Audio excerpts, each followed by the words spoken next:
Good evening and welcome to Clearly College Park Business Industrial Development Authority on this Thursday, October the 8th, 2020. I am now calling the meeting to order at 6:39 p.m. At this time, we will have roll call. My name is Eleanor Cornelius, Chairman of the BIDA Board. I am Demetrius Taylor, Vice Chair. Jamel McKenzie, Secretary Treasurer.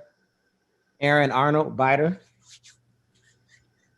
Leslie Zinn, BIDA. Bianca Motley Broom, Mayor. Ambrose Clay, Mayor Pro Tem. Ken Allen, Councilman, Ward 3. Audrey Gay, Councilman, Ward 4. Terrence Moore, Office of the City Manager. Good evening. Dan Lee, the late arriving attorney for BIDA. Glad to be here. Can't wait to see all of you in person. I know. Exactly. Artie Jones, Executive Director, Clearly College Park. Tasha Hall Garrison, Assistant Secretary Treasurer to BIDA and Economic Development Program Manager. Renee Coakley, Main Street Renee Coakley, Main Street Manager for the City of College Park. Winston Denmark, City Attorney. Hello, everyone. I'm Mercedes Miller, the Executive Director for the fabulous Georgia International Convention Center and the Gateway Arena at College Park. Shavela Moore, City Clerk. Nikki Washington, Planning. Julian Nabad, Chairman of Main Street Association. All right, Madam Chair, if I might, this is a joint meeting. So we do have a quorum here with council members Allen, Gay, and Clay, and I would call our meeting to order as well. Thank you, Madam Mayor. All right, and we have a quorum as well. At this time, I would like to have review and approval of the minutes from our September 10th, 2020 meeting. Any corrections? None that I saw. And on that, I move to accept the minutes at this time. I second. Very good. All in favor? Aye. Any opposed? Motion carried. Thank you. All right. Addition, deletions, amendment, or changes to the agenda.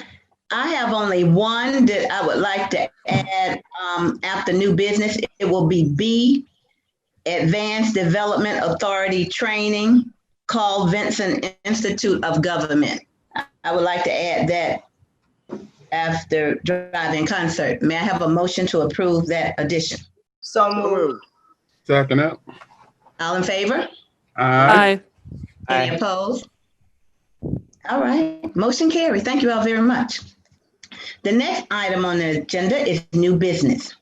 A, drive-in concert.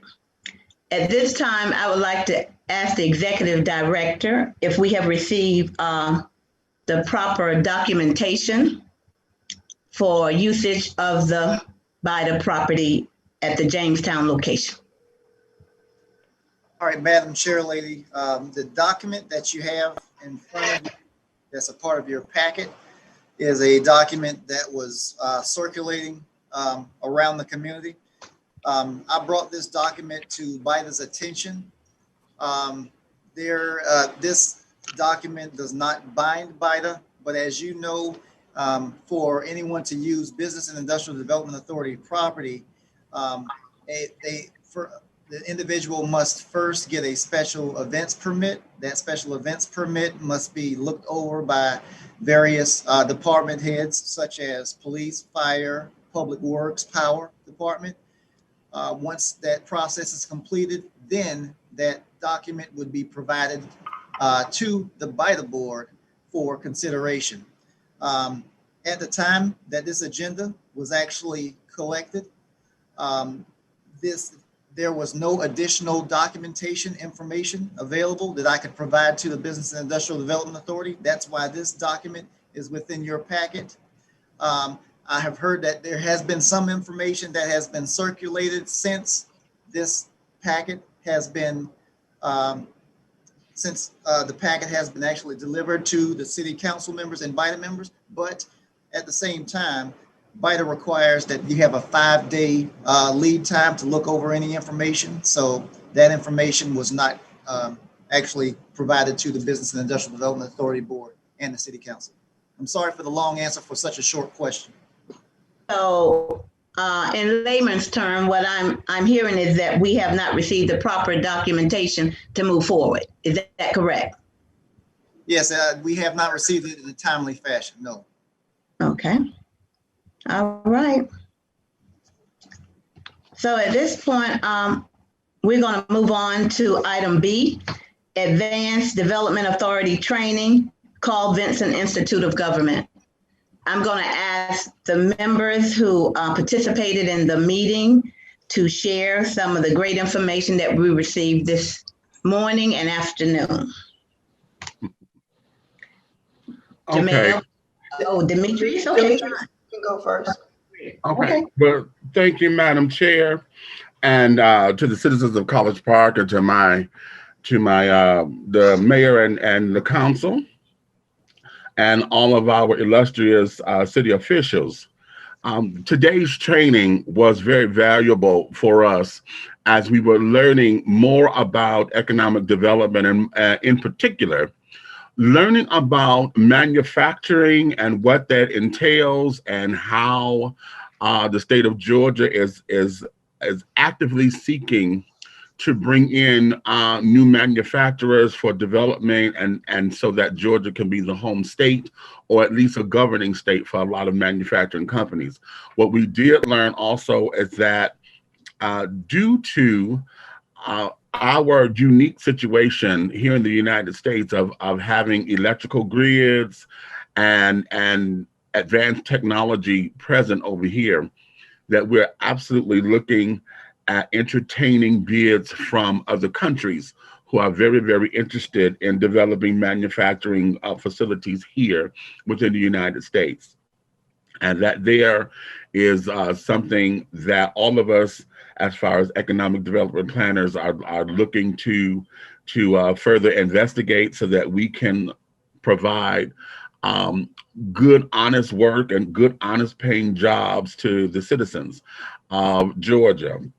We're also looking to establish a lot of the rural areas that do not have a lot of communications, and rural areas that are looking to facilitate jobs for the communities. As we were told, oftentimes many of our rural citizens have to commute up to 4 and 5 counties over before they're able to go to work. I'm told, like up in Dawsonville and things like that, that 70% of their population have to go outside of their city limits and outside of their counties in order to work. But one of the most fascinating things that was brought out was the educational component, and that because of manufacturing jobs and because of the automation rather, and the technological age that we're in, we are now looking at education being coming outside of the college realm that we've become so accustomed to. And now we're pushing for a lot of technological colleges so that we can educate our youngsters and our youth in order to get into the arts and the sciences and things of that nature. We all know that Fulton County has already started with the STEM programs in our middle and high school areas, so that we can properly train our youth and get them acclimated to math and sciences. And now, coming out of the industrial age that I grew up in, and the quote unquote trade schools, we are now able to say we're at technological colleges, to where we can now offer that as another avenue for education, for educational matriculation. As we all know, there are many people who are not college I won't say college ready, but they just don't do well in a school atmosphere. They're more hands-on and more geared towards just being right there in the work. And technological colleges offer that. And right now, the state of Georgia is looking to provide more of that kind of assistance and more of that kind of educational background and training for a lot of our students. So we're looking very forward to that. So that was some of the things that I have gotten out of today's conference. Jamel? Okay, so we had that component, but then we had the component which I think was really dealing with people, our people skills. One of the segments was actually about sustaining excellence, how to sustain a character of sustain, how to have a sustainably excellent character. And they shared with us 18 different keys towards, being sustainably excellent. And I guess to sum it up, it all came down to that it's important for us to have a why and a purpose, know why you're doing what you're doing, because that's going to be the thing that's going to, drive you. And when you're driven, you're able to, it helps you to accommodate the bumps in the road. We're all going through change right now. And but we understand that if you understand your why, you'll keep on pressing and we'll get done what we need to do, walk in humility, and remember that no man is an island, that we need each other. We have to respect each other. We have to remain humble and understand that the whole entire village can do this. And the last thing that I wanted to share with another segment was on effective communication. And just, teaching us as a development authority to make sure that we are communicating effectively with each other, and that effective communication is more than just exchanging information. It's also attempting to get the understand the emotion behind what people are saying, and showing that you're listening, you're showing empathy. So that was good. We talked about barriers of effective communication. Just really, really, really good information. And my chair told me 2 minutes, so I'm gonna turn it over. Thank you very much. Okay. And the last one, but not the least, it was very important, is change. And we talked about how change is inevitable. Sometimes people fear change. They're apprehensive about change. They have anxiety about change, but change is constant and we have to adjust and adapt to change. So thank you all for listening. And we will now move forward with the agenda. Madam Chair, may I add just a quick note based upon Vice Chair Taylor's comments. I was on a meeting earlier this week, and I just wanted to let everyone know that the Technical College System of Georgia actually received a $13.2 million grant for retraining workers in light of COVID. So as we move forward in terms of economic development, it's just something to consider. And I just wanted to let everybody know that, since we've got an audience. All right. Thank you, Mayor, for sharing that with us. So at this time, we'll have the GICC update. Good evening, everyone. We're chugging along for the year-to-date revenues for the convention center. They're at $254,000. For the arena, they're at about $12,000. The destination eatery is coming along. We're getting more and more people every day. We did lose the bubble for the Skyhawks. They decided to take it to California because they took the size way down, and they have an experimental test out there. So they wanted the players to be near that experimental test. But we're still in line for another bubble to do arena football. So we're working on that. We're also working on the mural. If you remember, about a year ago, we were having a mural put into the arena. So we're having that done. It should be completed by the end of this month. And that was paid for by SunTrust Bank. And voting starts on Monday. Right now, we know that the Old National Merchants Association, they're using the buses from the church, and they're going to be going through the apartments and picking people up, bringing them by the convention center so they can vote. They can get back on the bus and they'll take them back home. We'll have concessions open while they're there, and parking is free. So I did talk to the people at State Farm today, and they said everybody's just kind of figuring it out because they've never done this before, but we're looking forward to having a good voting season. And for the month of October, business is picking up some. We have a couple meetings on the inside. So, and we also have a car study group that's in the exhibit halls. So we're doing all we can to keep it moving and stay present. Are there any questions? We also have another concert next Saturday. Yes, next Saturday, and it'll probably be larger than the other concerts, but it should not be as noisy. It'll end at 10 o'clock. All right. Thank you, Mercedes. Thank you all. Okay. Hey, Mercedes, can I get I just want to ask just so that we can have a little chest poke out moment. How are those concerts doing for us there for the arena and all of that over there? With your hard work and your diligence, you have been keeping us afloat. So how is that doing for us? All of the concerts usually have about 350 people. Since we've been doing them for a while, they become very organized. We get them in, we get them out. Haven't had any problems, a couple medical problems, but other than that, they've been going pretty smooth. We actually have concerts booked up until November 14th.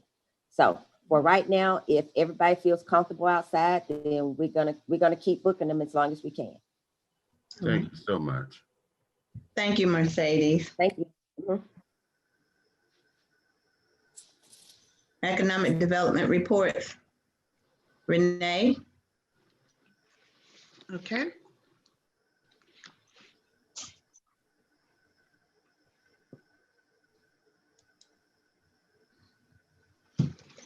All righty. Good evening, everyone.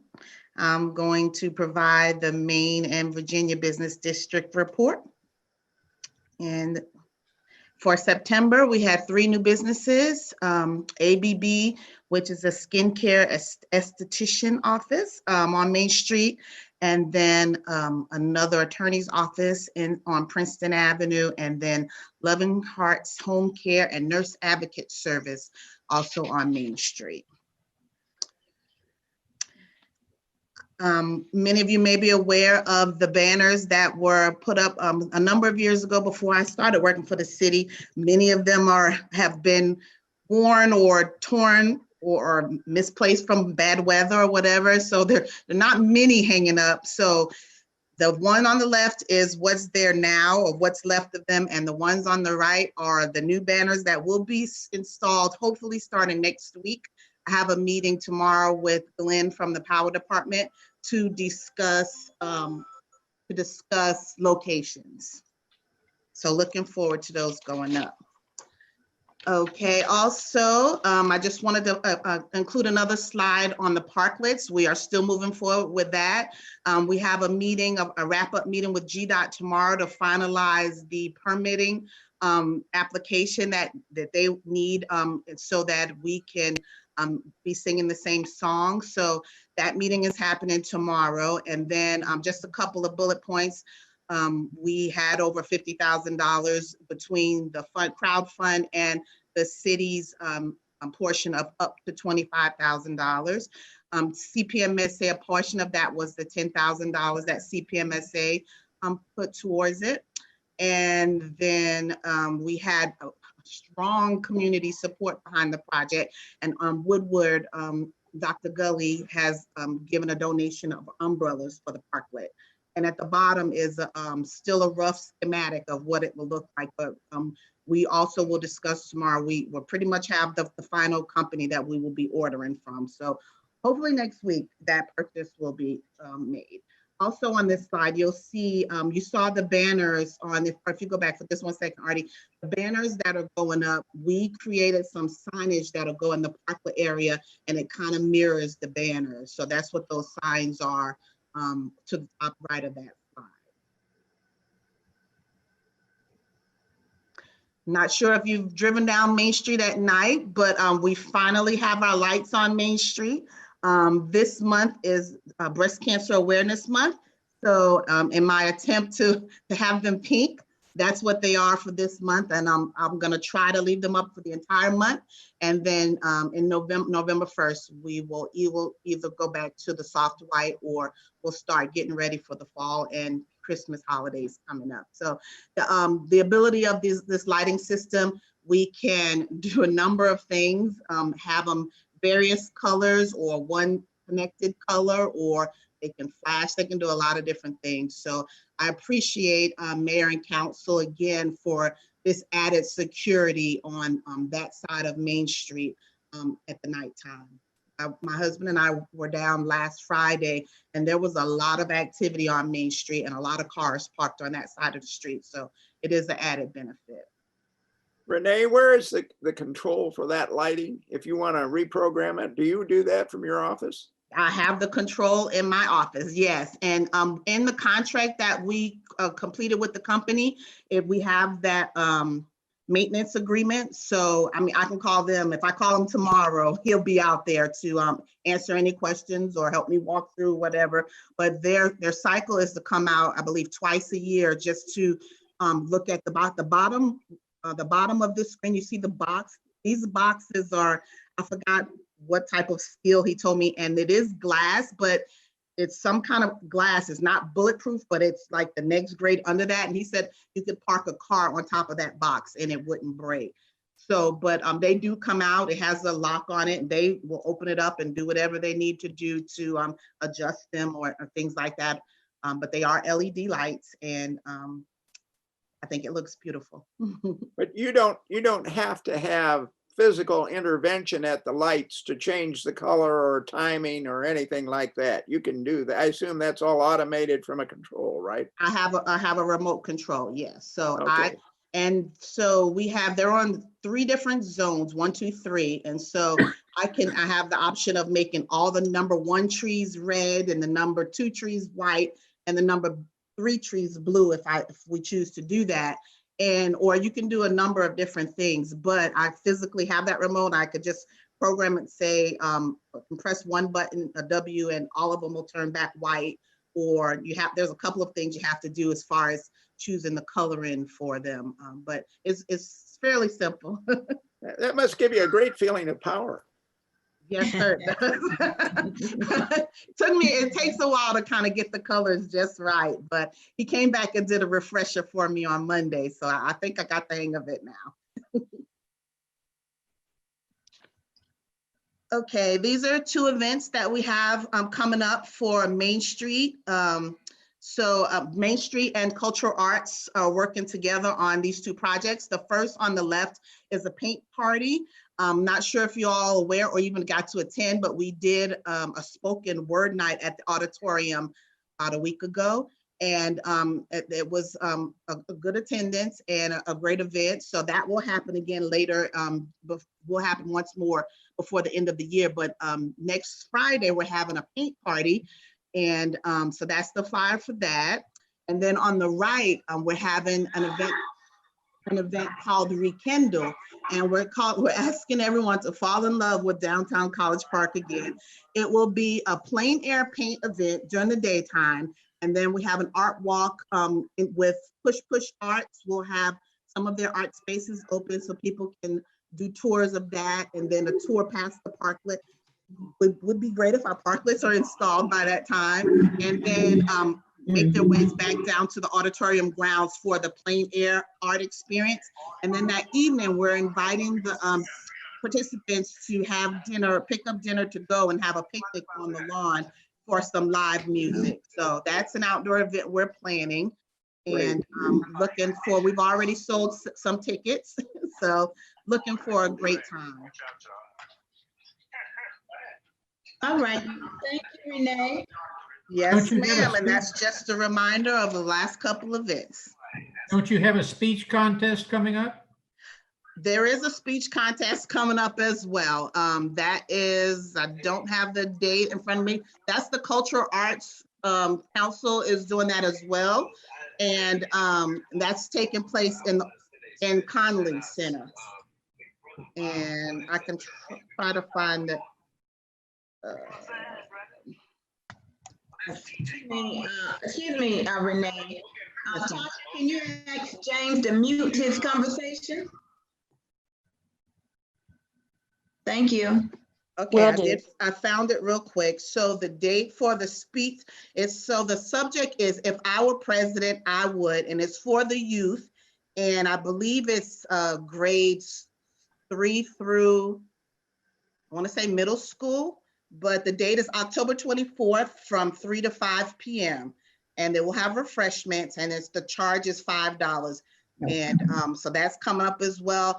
I am marketing that for them as well. So I will be sending that out via email for anybody interested in attending that as well. It should be very fun to hear what the kids, their ideas of what should happen in the future. So, and if there are no questions. Madam Chair, Yes. could I have a point of personal privilege? Yes, sir. Has nothing to do with legal advice. Okay.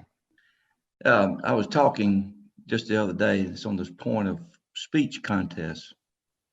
I don't think there's enough of it. And I want to point out a little known fact. The Future Farmers of America have a speech contest that's about 85 years old in Georgia, statewide.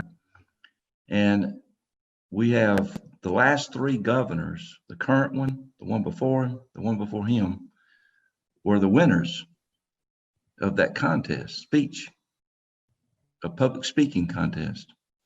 And it is so important. It just warms my heart to hear that there is such a contest going on. Having the youth learn how to speak to the public is a big, big deal, evidenced by the outcomes of the last 3 governors being state winners of a contest. That's really something I would submit to you. Thank you for that. We're excited. I just got a message that it's for elementary school students. So, but like I said, that flyer will be going out next week. So be on the lookout. All right. Thank you, Renee. Yes, ma'am. All right. Tasha? All right, so for the South Side, we do have 10 new businesses in the month of September, with 1 business that is under new ownership. So I have been reaching out and sending introduction letters to the business owners. So far, I've gotten a really good response. So that is going well. Next slide. As far as the CID is currently only holding their board meetings, but the merchants meetings have opened up from just being board only to now being virtual. The first meeting kicked off last month, and it was a really good meeting. One of the focuses that occurred actually this past weekend was a free boot camp from Train or Die. It's a gym within the College Park South Side, and they did a voters registration. So College Park was able to assist by helping to bring awareness to the census and provide some census swag, while another focus of the South Side area has been increasing our count and supporting census efforts through the clerk's office. Next slide. So last night we discussed the Main Street assemblage, which was discussed last month. As far as I wanted to just provide you an update of the concept of the development. As you look closely, this is the site that was previously the Pure gas station at the intersection of Mercer and Main Street. As you look, there is plans to keep the existing Pure gas station and to upgrade it, as well as providing some retail and kind of eating opportunities for that area. And the meeting went well. I do appreciate the mayor, as well as Councilman Ken Allen and Ambrose Clay, for joining us. We got some really great comments for the community, and I think everyone's really excited to see this collaboration come forward. Lastly, on the next slide, I wanted to remind you about some upcoming events. As far as we typically do attend the ARC State of the Region breakfast.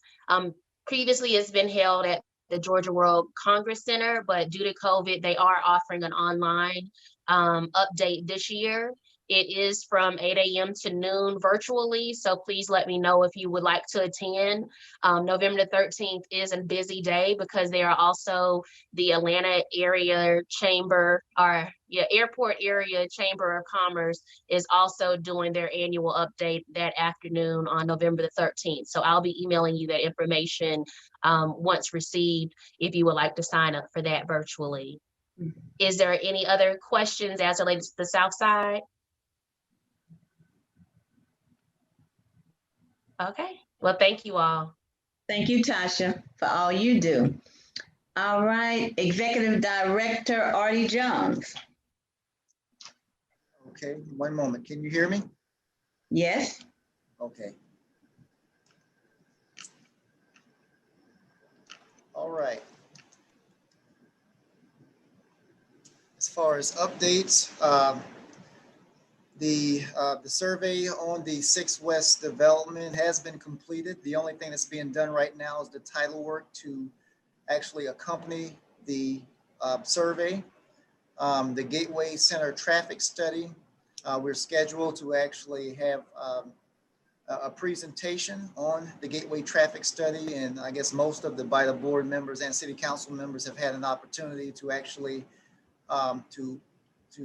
actually take a walk and talk about the Gateway traffic study, and also to view the new traffic structure that was constructed by Hartsfield Jackson, located behind the Spring Hill Suites Hotel and Marriott AC. Please mark your calendars. Be ready to attend the groundbreaking of the 6 West development. I see a typo there. I'm still saying Airport City, but the groundbreaking for the 6 West development is not March 18th. It is actually October 15th at 12:30 p.m. at the Wayman and Bessie Brady Recreation Center. So that is next Thursday at 12:30 p.m. It would be great if by the board members and city council members could be there no later than 12:05, 12:10, so that you can be seated in your respective places. Recently, well, at the last city council meeting this past Monday, Attorney Dan Lee and I were able to get a resolution. That's a requirement for the Georgia DNR for us to actually do the property substitution that we've been working on since January of this year. But now that package is actually going to DNR to be for consideration. Dan, is there anything that you wanted to say about the property substitution? No, just the mayor and city council acted quickly on it, and we had presented this to the BIDA board before, and we think this not only will clear up the title on the property so that we can move toward the closing on the 56 acres. It'll set aside 15 acres for green space that DNR obviously wanted because of the program they had in place, and that the city promotes, and that BIDA appreciates the sustainability of creating such an area that will forever be in green space.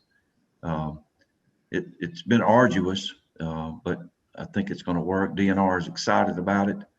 We will hand deliver that tomorrow so that it will be expedited. And they have up to 60 days to respond, but I've been assured that we will hear something within 2 weeks. Cool. Thank you, Dan. Excellent. All right. And then we've also had the rezoning of 3707 Main Street. This particular site was the was it budget rent-a-car or no, enterprise rental car, but it was rezoned.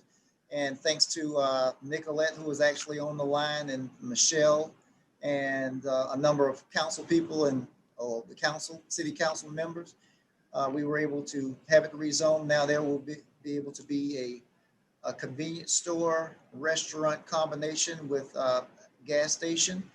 I think it's a great project, and it's a great, bookmark at the kind of, it used to be the end of Main Street, but now it's almost the middle of Main Street, since we've renamed Roosevelt Highway to Main Street.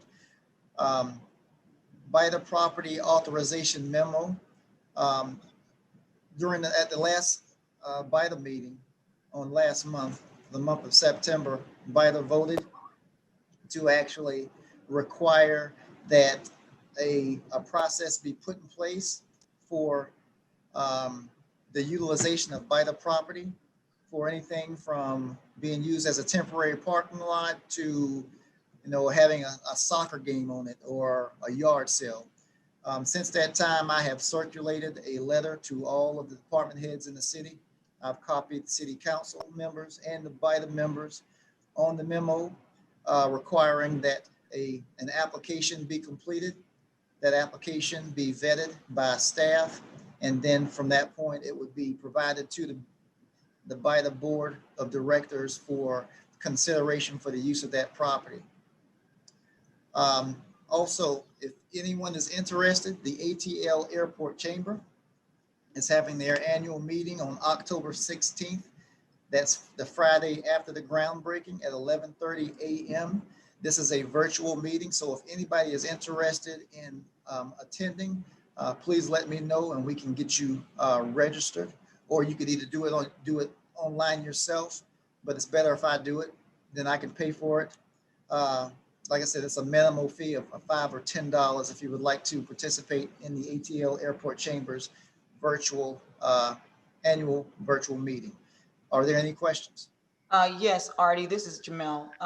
Just a point of clarification. I noticed where you were talking about the rezoning. We have 3707 Main Street. That's where my office is. So just what is the address where we actually had the rezoning? Does anybody know what the actual address? 3905, isn't it? Okay, thank you. 3907. 3907. Okay. Yeah. 3905 is now the Enterprise. Okay. Ari, I had a question. Yes, sir. Going back to your previous comment, the bathroom at Phillips Park is in the 18 acres and the recycle bin, as well as fire agility testing. Will they be required to make an application, or are they grandfathered in? Well, for right now, I believe that, well, that's something for the board to consider. I would consider something like the fire, as far as the firemen utilizing the property for training. I would not consider that something that needs, pre-authorization, but I guess and also the recycling bin, so long as, they understand that it's going to be removed whenever the property is sold. But anything else outside of that, I would consider it being something that needed to come to the BIDA board for consideration. Now, the BIDA board can say, okay, Artie, if it's something dealing with soccer games, like soccer games are actually going to be held on that 18 acres, I think that that's something that I don't have to come back to you, because the entire board knows that there's a soccer field there and they're going to have soccer games. But if somebody wanted to have something different there outside of soccer, and I mean to the point of even a football game, because it's not soccer, I want to make everyone aware of that so that the BIDA board can give it their blessing. Is there any suggestions or recommendations that are contrary to what I've said that BIDA would like for me to, I guess, use as protocol? Well, Artie, the one thing that disturbs me about what Councilman Gay said is maybe I missed something, but I wasn't aware that the restrooms were actually on the 18 acres. And we're not going to tear down, at least I'm not going to vote to tear down an $80,000 restroom facility. So if that is, and I can't believe he isn't correct, but I just wasn't aware of it. So if that's the case, we need to do something, I think, formally on that, and like BIDA deed it to the city, back to the city or something, and make it part of Phillips Park. We're not going to tear down the restrooms, I don't think. Yeah, and correct. That's something that the restroom is on the BIDA property. The restrooms were there before I started working here, and it's something that I wouldn't think to actually tear that down. Anyone that's considering the property for development understands that the restroom isn't going to go, but everything around it is up for grabs, and it's all, according to the wishes of city council and also the business and Industrial Development Authority Board. But yeah, But shouldn't we make that formally on the deed so that when we end up deeding that property over, it's clear that that ain't part of the property? Rather than having some developer come back on us later and say, hey, you sold me something that I want torn down, or I want to do something different with, and it isn't in the deed. I would think we ought to get that cleaned up. Okay, Dan, what's your suggestion regarding that? Dan Lee. Councilman Clay makes a great point, and what we've done as an example, the title folks doing the work on the SEC property, which is the residential development that we've had to clear up the green space covenant. They mistakenly had the rec center in the property. So the title examination on a potential sale would cover that. And I think you already have said consistently that part of the property should be separated. Evidently back when some of this was done, that was not set aside correctly. Maybe not a correct survey was done.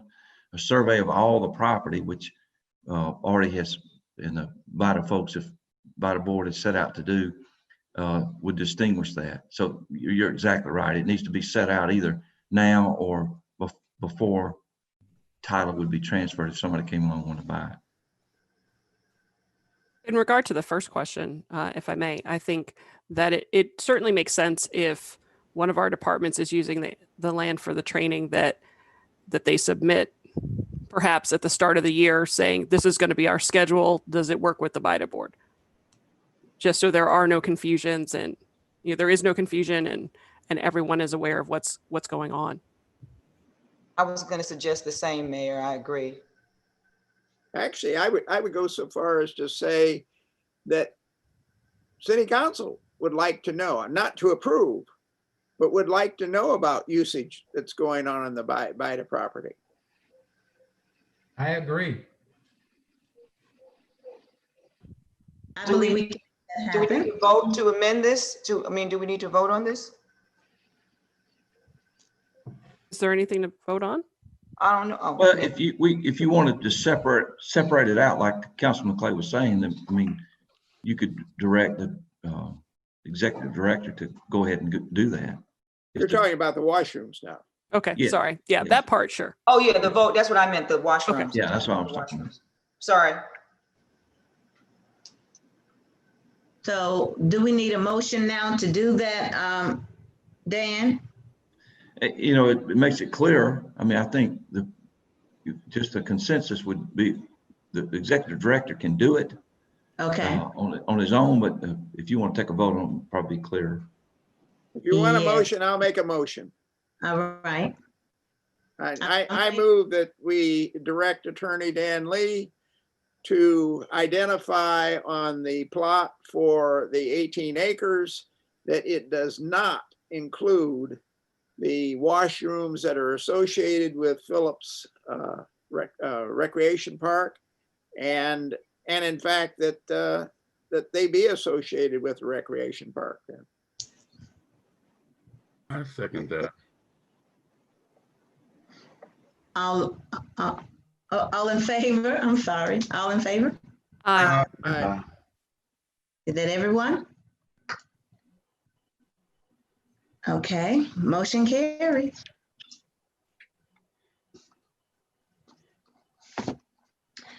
Okay. Madam Chair, if I may, I have a question, please. Okay. This is for Artie and possibly Tasha.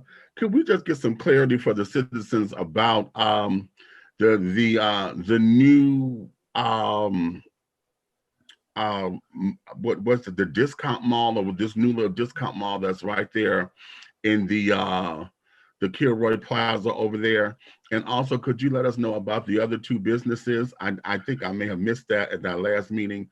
The other two businesses that open in the the Western Union Plaza right there on Old National, just on the other side of the Waffle House. There were two Yeah. businesses there that had opened. Could we let the citizens know what that's about, please? Or Sure. who they are? So as far as the new discount mall in the old merchant Service Plaza or merchant, whatever, is Service merchandise. Service merchandise. It is now open. It does have its business hours outside. As far as the discount mall is also open and operating, and their hours are consistent with their pre-COVID. As far as it is typically, I know usually Mondays off, Tuesdays, but it is still open. As far as for the spots located in the plaza next to the Waffle House, I know that one is a vape shop, another is a shoe store that has opened up next to the newly opened nail spa. But I have gone by, I did see that they were both open yesterday evening, or not, Tuesday evening actually. But I had not seen them as far as during the day to be able to talk to ownership then. All right.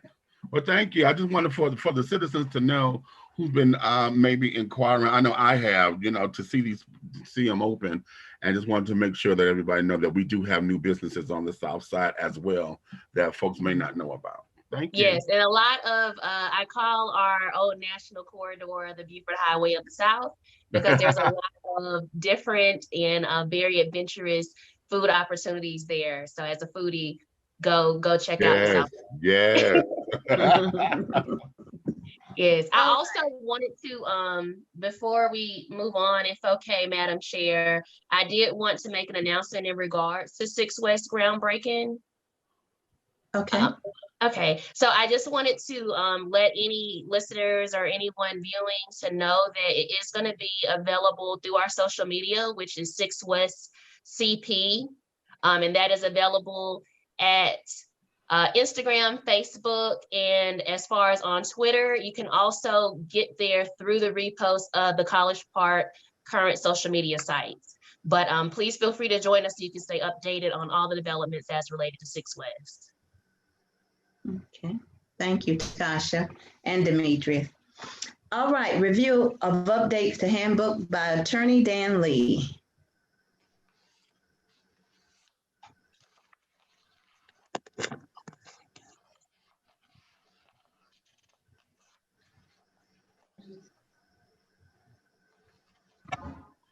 Madam Chair, this is, you've all had a chance to look at it, and I wanted to not say much about it, just give you a chance to comment and take notes of any changes you want to make. This is a recreation of the handbook that has been voted on. It includes all the existing mandatory legislation, the referendum that created BIDA, and all the bylaws that were duly enacted by the vote of the body, including any ordinances that control the activities of BIDA by the city. We have included in it some basic Robert's Rules of Order, just for a quick reference for members. And in addition to it, we have kind of a Q&A of ethical concerns that we've found and researched around the state that other boards and members of the boards have. This table of contents to me is very exciting. It's very interactive. You can search by clicking on the different categories, or there's a search engine where you can look for keywords if you have a question. And let me hasten to tell you, you can always call your lawyer if you have a question about it. But this is for each member to have and to make a quick reference to. I think it's an excellent document, Dan. Excellent document. Thank you. It needed addressing, like as most things will. And I love coming in behind folks and Monday morning quarterbacking. But let me tell you, in another 15 years, somebody will come along and make this look prettier, I suspect, in the next 15 years. Be glad to answer any questions you all have.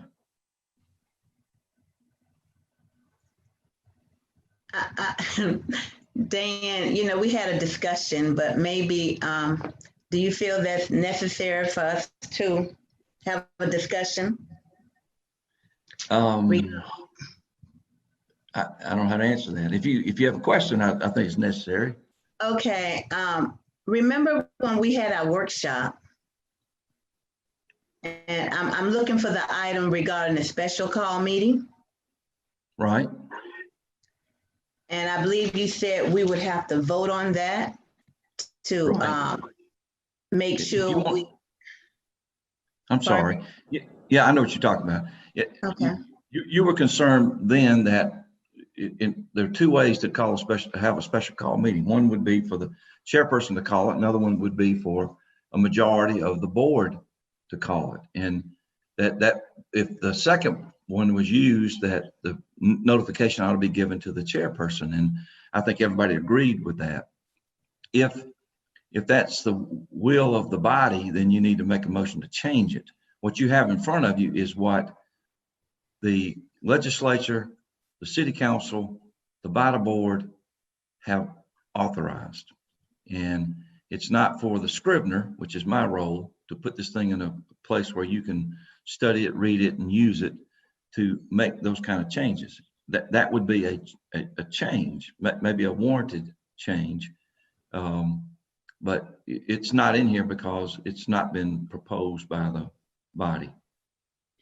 And the only reason why I'm asking that, Dan, because for other chairperson who will take on the leadership, I just think it needs to be there for understanding.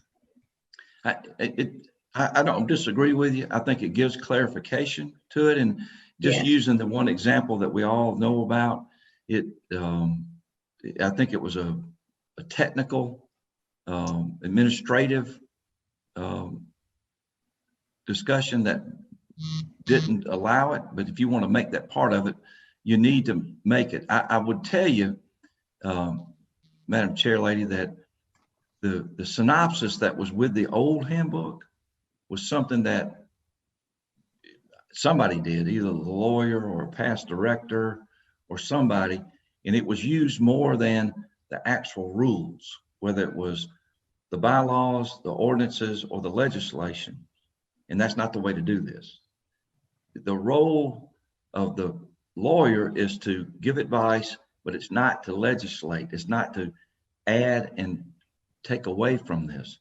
So if you want to add something that clarifies that, then I would submit to you that somebody needs to make a motion that says, as an example, I move that we amend the bylaws that if a special call meeting is called by a majority, that they make that call to the chairperson, and the chairperson then is required to make the special call meeting notice. I would make that motion.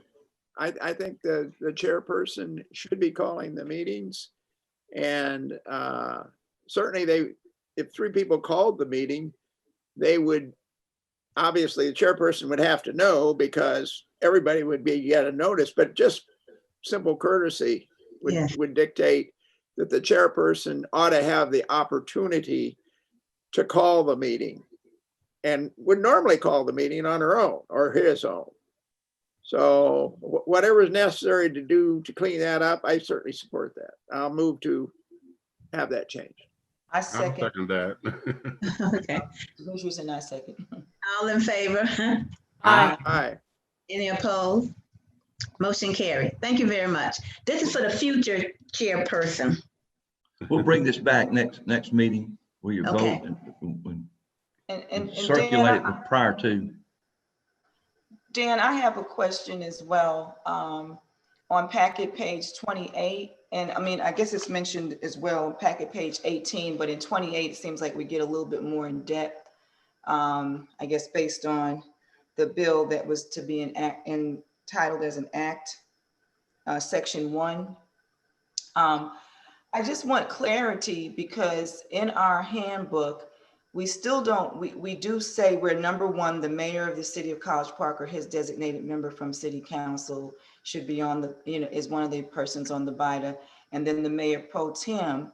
But we don't have it actually written into this documentation that, I guess maybe it's just assumed because the mayor pro tem is only mayor pro tem for a year, but everything else with the BIDA is saying that every BIDA member is on the board for 4 years. But I just wish maybe there should be some more clarity for the mayor pro tem for their tenure as mayor pro tem, so that, because to me, it's just kind of, I don't know, just for me, when I read it, it just misses, it's not really showing how we carry it out in College Park. We looked at this, and you're exactly right. It is that and the mayor is the only two that don't distinguish how long the term is, and it's tied to their title. If the mayor stops being the mayor, that person goes off. If the pro tem stops being the pro tem, that person goes off and the new one comes on. That's the intention of it. I would submit to you. So should we say for their tenure, or you just say, well, it's implied, so we just understand that? I mean, this is clear language. Okay. I think so. We could obviously put any clarity in there that you want, but that's the intent of it. And that, I think that historically, that's the way it's been handled. Okay. That was my question. That's also no problem. Mm-hmm. Okay, Dan. Continue, please. That's all I had, Madam Chair Lady. Unless there are other questions, I'd be glad to answer them. Any questions? I hear none, so we will move on.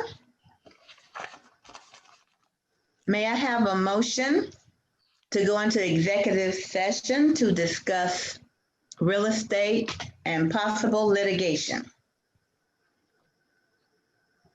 So moved. Second. All in favor? Aye. Aye. Motion carries. Thank you very much. All right, I need to do the same, Madam Chair. Yes, ma'am. I move to go into executive session for real estate litigation and personnel. A second. All those in favor? Aye. Oh, sorry, I'm just looking for counsel. Sorry. Sorry. Let's do that one more time. All council members in favor. Aye. Aye. Aye. All right, that is unanimous. Thank you, gentlemen. Waiting on James.